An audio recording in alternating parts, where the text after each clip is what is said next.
Napakasarap pagmotor, di ba? Lalo na kapag may magagandang tanawin ka nakikita along the way. Pero mas maganda kung sa pag-uwi mo ay buo ka, ST walang sira sa mahal na mahal mong motor at wala ring sira ang iyong mukha. Good afternoon uli mga guys. Ito mga road safety tips para laging smooth ang ating road trip na gamit ng ating mga motorsiklo. Una, gumawa ng pagsisiyasat sa mga bahagi ng motor bago mo ito patakbuhin.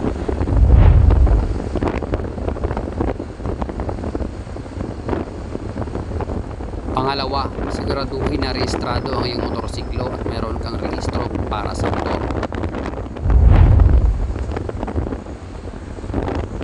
Meron kang dalawang pagpipilian, isang non-proof at saka proof, pero dadaan ka sa pagiging student driver.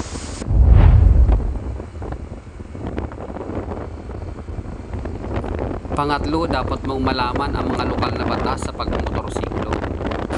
May mga lokal na pamahalaan na may ordinansa sa batas trapiko.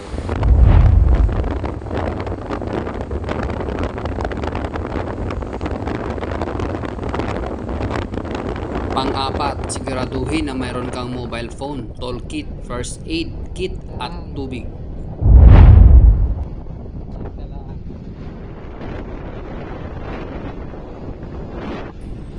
Kalima, suriin ang iyong fuel valve. Dapat mong malaman ang lokasyon ng fuel feedcock valve na nagkokontrol sa daloy ng gasolina papunta sa engine. Ito ay maaaring nakatakda sa isa sa tatlong posisyon: on, off, reserve.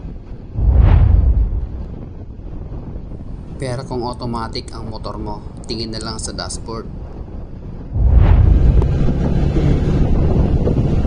Ika-anim, lagi po na magsuot ng helmet.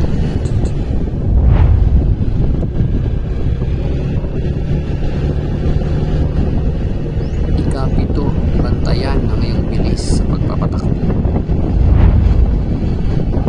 Ika-walo, gamitin ang iyong mga sinyalis ng pagliko. Ika-siyam, itama ang posisyon ng iyong mga salamin.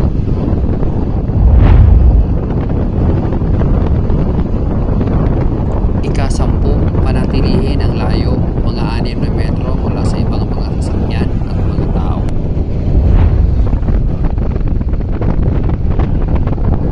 Ika-11, gamitin ang dalawang preno. So yun guys ang ating mga practical tips sa mga gustong magmotorsiklo. Isipin nyo guys, napakagandang magmotor lalo kung sapat ang iyong kaalaman sa kalsada at syempre sa motor na iyong dinadala. Tandaan mo, meron pang pamilyang naiwan sa bahay mo. Nag-invest ka na rin lang sa pagbili ng motor.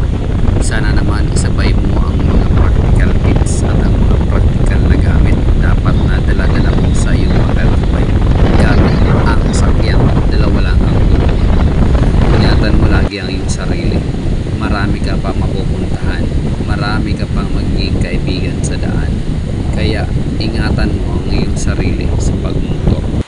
Yan lamang ang aming practical tips bilang inyong kuya sa kalsada. Ingat, ride safe, keep safe.